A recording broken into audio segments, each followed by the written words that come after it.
Selamat siang Tribuners, kembali bersama saya Hendra, wartawan Tribun dalam segmen Kampus to Kampus. Di sini kita kedatangan tamu ya dari UKPM ya? Iya. UKPM Teknokra atau Unit Kegiatan Pers Mahasiswa Teknokra dengan Mas siapa sebelumnya? Arif Sanjaya. Dengan Mas Arif Sanjaya ya? Iya. Sebagai apa nih di UKPM Teknokra? Sebagai redaktur daring. Redaktur daring, redaktur online ya kurang Iya, lebih ya? online. UKPM Teknokra. Nih, kita kalau ngomongin tentang Teknokra ini kan pers mahasiswa yang cukup dikenal nih di bukan cuma di Universitas Lampung ya, tapi juga di universitas-universitas lain di Provinsi Lampung ya, cukup terkenal. Nah, Teknokra sendiri ini tahu nggak sih sedikit sejarah singkatnya kalau kita boleh tahu nih. Dari gimana tuh sejarah singkatnya Teknokra sendiri? Sejarah singkatnya dari tahun 1975 ya. Itu Teknokra ini didirikan oleh Dewan Mahasiswa Unila waktu itu. Tapi secara resminya baru terdaftar di pusatnya tahun 1977 tanggal 1 Maret. Jadi sampai sekarang hari ulang tahun Teknokra itu diperingatinya 1 Maret 1977.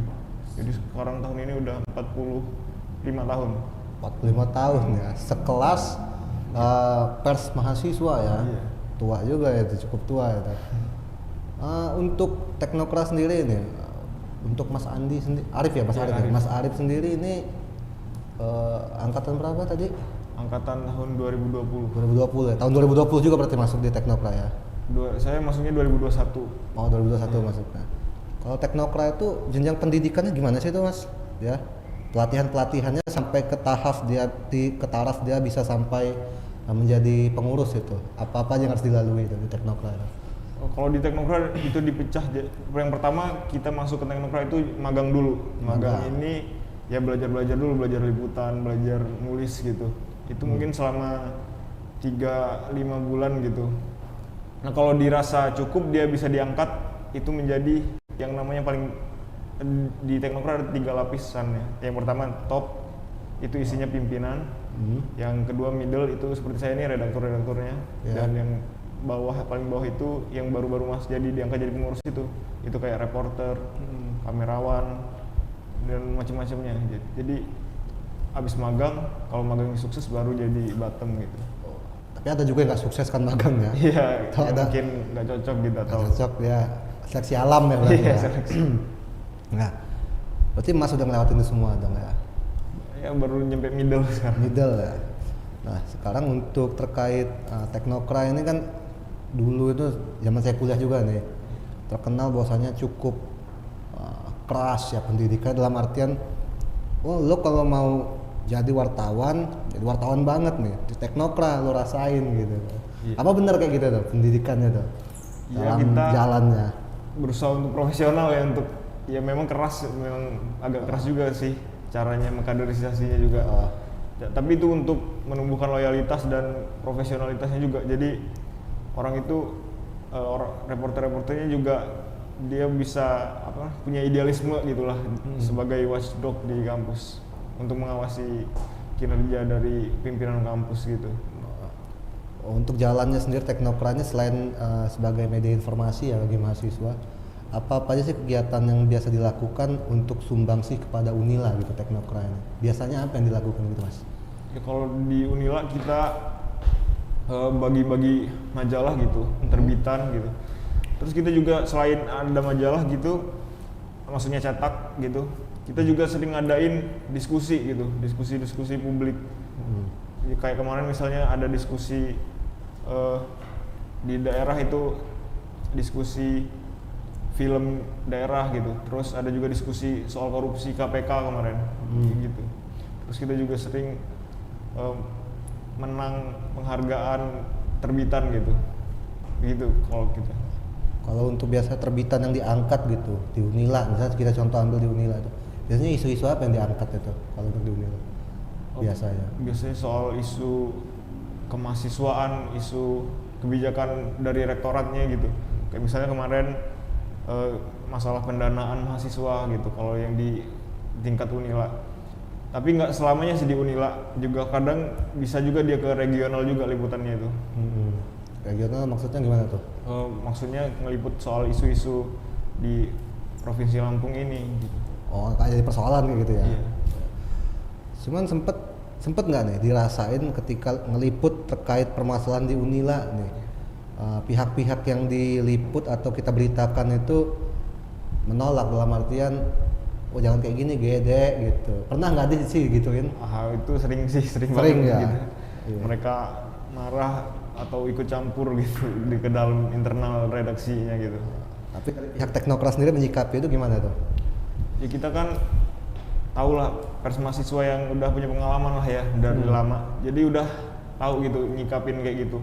Kita juga ada aliansi pers mahasiswa di Lampung ini, jadi kalau kita dapat intervensi ataupun tekanan dari pihak-pihak luar gitu, entah itu dari rektoratnya atau dari orang daerah gitu, kita bisa melakukan aksi solidaritas bersama gitu sama pers mahasiswa lain. Jadi rasa takut itu agak berkurang lah gitu, kayak gitu.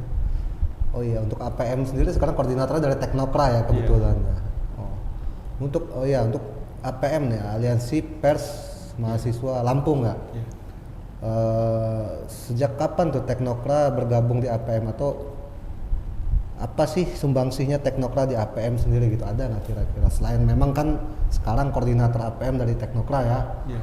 Nah, sumbangsihnya pernah nggak sih apa gitu, menjalankan apa atau melakukan kegiatan bersama dengan kawan-kawan APM sebelumnya, pernah nggak gitu?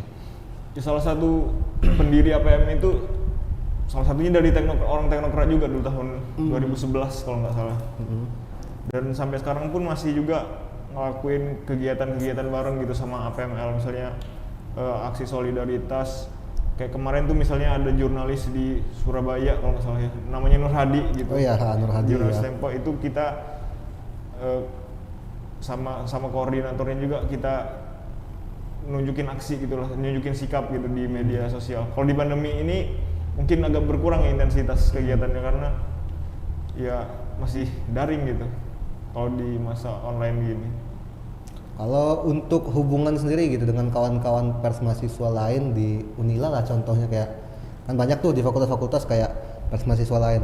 Nah, Teknokra selaku pers mahasiswa setingkat universitas ya, UKM-nya, itu sering nggak sih main atau sekedar berbincang solusi terkait kegiatan-kegiatan pers gitu di Unila dengan kawan-kawan pers lain, pernah nggak kayak gitu? Oh iya, kita deket ya sama pers mahasiswa di tingkat fakultas di Unila gitu. Ya, sering juga ngobrol gitu tentang apa sih masalah kita ini yang kita hadepin, misalnya dari fakultas FMIPA kan ada LPM Pilar gitu, dia misalnya dana kita kurang nih gitu. Ya gitu, dana penerbitan kita kurang gitu. Terus ya kita bisa ngobrol-ngobrol gitu soal masalah-masalah kayak gitu sama pers mahasiswa di Unila yang lain. LPM. Hal yang urgent yang biasa kita lihat tentang kelembagaan di kampus. Yang di Unila sendiri urgentnya itu biasanya tentang apa sih Bang Mas, terkait kayak tadi kan salah satunya yang disinggung aja tentang pendanaan tuh biasanya. Iya. Nah, hal-hal yang lain seperti itu ada nggak sih Mas di kelembagaan di Unila biasanya yang menjadi sorotan? Di kelembagaan, maksudnya di rektoratnya gitu ya? Kelembagaan mahasiswa maksud saya. Oh ya, kebetulan karena saya memang kemarin habis bikin liputan yang cukup dalam ya soal kemahasiswaan gitu. Kompleks ya masalahnya di kemahasiswaan ini. Misalnya selain pendanaan, ada juga banyak yang unit kegiatan mahasiswa itu vakum gitu di pandemi ini. Mereka benar-benar ya bisa dibilang sekarat gitu lah ya. Iya. Terus dan dengan kondisi yang begitu mereka nggak bisa ngadain program mereka, nggak bisa melakukan regenerasi dan kaderisasi gitu. Selain itu masalah fasilitas juga masalah yang serius gitu di Unila, karena banyak yang unit kegiatan mahasiswa itu yang nggak ada ruangan kesekretariatannya gitu. Yeah. Jadi mereka nggak bisa terlalu aktif gitu karena kalau mereka nggak punya sekretariatannya sendiri gitu. Jadi kalau untuk di kelembagaan Unila sendiri nih ya, di kelembagaan mahasiswa, menurut Mas sendiri itu didukung nggak sih oleh pihak universitas ataupun fakultas, misalkan ada kelembagaan di fakultas, itu dukungannya seperti apa sih? Ya mereka mendukung dalam bentuk dana insentif ya. Iya. Tapi kalau dari pandangan kami pribadi dari pandangan Teknokra sendiri, ini masih belum optimal gitu dukungannya ini. Jadi dukungannya itu hanya untuk juara lomba internasional dan nasional aja. Jadi lomba daerah itu nggak didanain juga. Dan juga kebanyakan kegiatan itu nggak semuanya sifatnya lomba gitu. Ada juga yang non lomba. Kayak misalnya ada UKM yang bikin lagu gitu, bikin buku atau bikin pentas gitu. Itu kan butuh dana yang gede ya. Dan itu untuk kegiatan-kegiatan non lomba gitu minim banget apresiasi dari Unilanya, karena yang prestasi itu yang dianggap yang cuman lomba doang gitu, yang lain-lainnya nggak terlalu dianggap prestasi gitu sama mereka. Bentuk seperti kayak penyelenggaraan agenda acara gitu itu nggak dianggap ya oleh Unila ya? Nggak dianggap prestasi gitu, Bukan karena nggak dilombain gitu. Jadi yang didanai itu hanya rekan-rekan yang mengikuti lomba saja gitu? Iya, yang dikasih insentif prestasi gitu. Prestasi, diberi inilah ya apa, reward lah ya kita sebut. Jadi secara kelembagaan kemahasiswaan sendiri kurang memang ya, kurang ada supply lah, bisa kita sebut supply ya.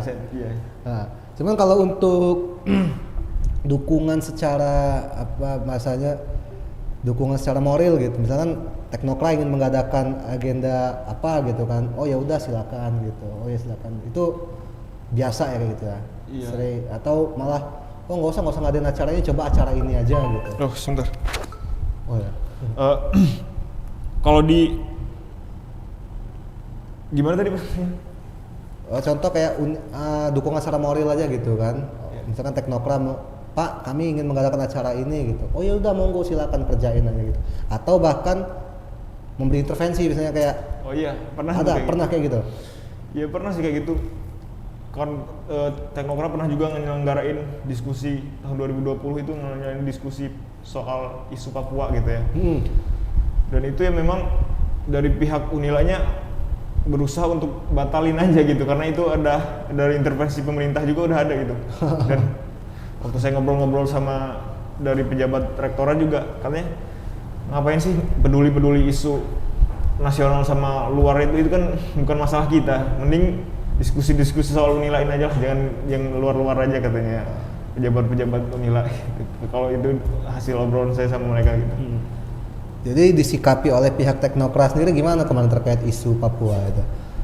Iya, akhirnya tetap berjalan gitu walaupun ada intervensi dari isunya dari BIN gitu ya. Terus dari intelijen langsung itu. Iya. Jadi ada yang korban diancam juga, diretas juga waktu itu pimpinan dari Teknokranya.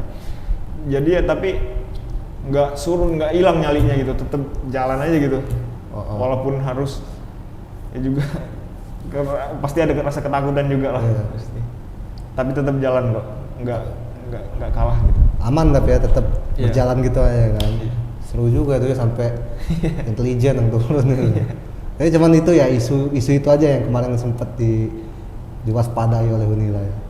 Wah banyak tuh, ada isu KKN juga awal tahun kemarin, tahun 2021. Jadi ketika itu di Lampung ini masih banyak zona merah gitu ya, zona merah COVID. Tapi sama si Unila ini masih tetap diturunin ke mahasiswanya ke daerah-daerah yang berbahaya gitu, yang rawan gitu. Dan akhirnya si penulis berita ini udah ancaman dikurangi nilainya gitu, terus sama dosen-dosennya gitu, terus ditelepon-teleponin orang nggak dikenal gitu.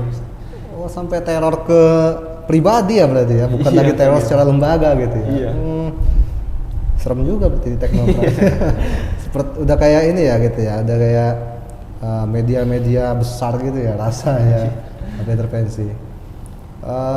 Selain intervensi gitu, ada nggak sih hal-hal lain yang membuat kawan-kawan Teknokra tidak nyaman gitu dengan sistem yang ada di kampus? Ada nggak selain daripada ancaman-ancaman tadi ya? Iya. Ada hal lain nggak yang membuat kawan-kawan Teknokra, ini kayaknya kok Unila gini, kok kampus gini, apa kita naikin aja isunya? Ada nggak sih kayak gitu? Waduh itu sering tuh kayak gitu. Maksudnya ngangkat isu kampus ya? Yang buat nggak nyaman nih kayaknya ini diangkat bagus nih. oh diangkat doa bagus nih gitu. Ya itu rutin, itu kita biasanya ngadain rapat namanya rapat proyeksi redaksi gitu. Ya kita bahas kira-kira isu mana sih yang penting gitu untuk diangkat gini, dan kita diskusi bahkan kadang suka debat juga di situ kalau lagi bahas masalah-masalah di Unila gitu. Jadi nanti kalau udah kita setuju angkat isu ini misalnya, nanti kita gerakin reporternya buat liputan gitu, buat nanti di majalah gitu atau di websitenya gitu. Tapi kalau untuk liputan sendiri di lapangan gitu, nggak pernah karena dapet kayak contoh di Unila aja, liputan di Unila gitu, nggak pernah kan kayak diperbolehkan gitu aja kan, nggak dihalang-halangi gitu, nggak pernah ya tapi ya. Iya, yang paling sering sih ya nolak gitu narasumbernya, nolak. Ada pejabat-pejabat yang nggak mau lah gitu, atau mereka kesel gitu, saya nggak setuju nih sama berita ini katanya. Tapi ya tetap jalan juga sih walaupun ada penolakan gitu. Oh, tetap aja ya, nggak jadi persoalan ya. Iya. Tapi untuk Teknokra sendiri lagi mau oprek gitu katanya ya, lagi mau oprek. Iya, tahun ini kalau nggak salah 2 kali opreknya. Iya. Lagi mau oprek ya. Nah, mungkin bisa nih diceritain nih buat kawan-kawan yang mau gabung nanti nih, kawan-kawan Unila yang mau gabung di Teknokra nih, gimana sih keseruan Teknokra sendiri? Tadi kan kita udah bahas hal-hal yang seremnya nih, di intelijen lah, dihalang-halangi oleh pihak kampus lah, diturunin lah nilainya. Ada kan yang bagian-bagian serem nih.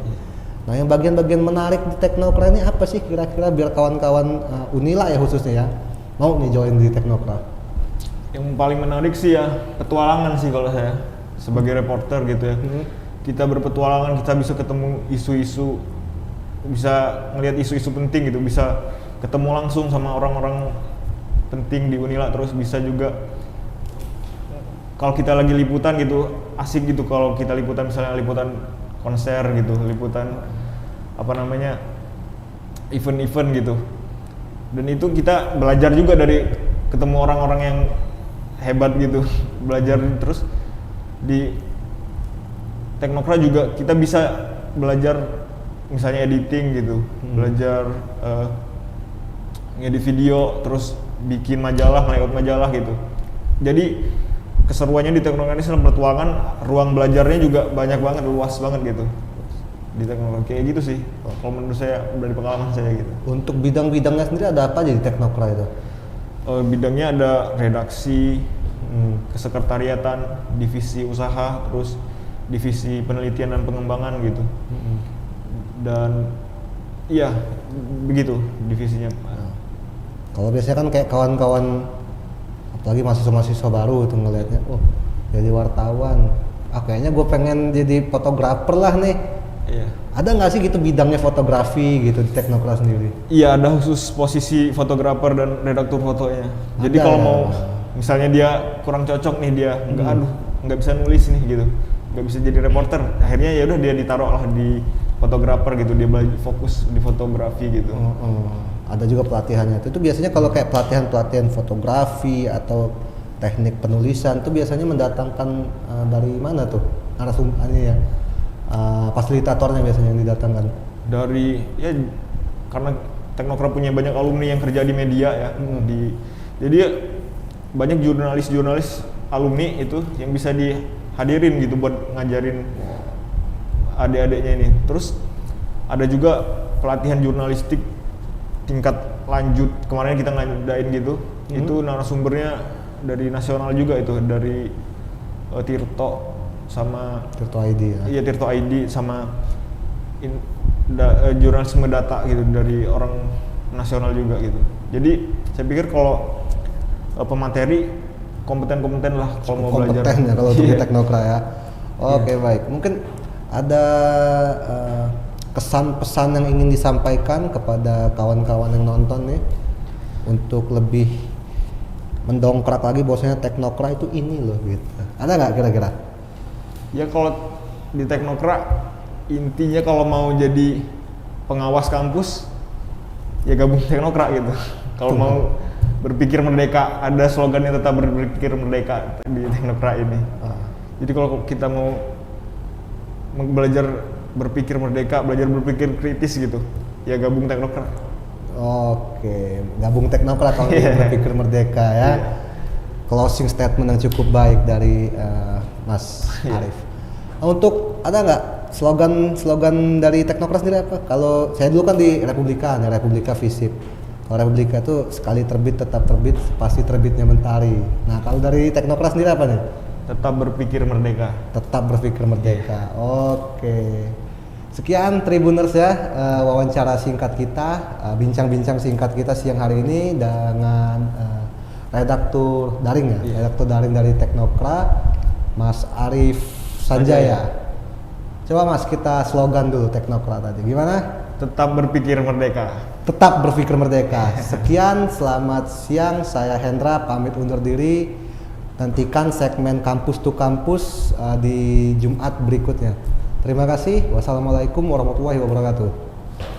Oke.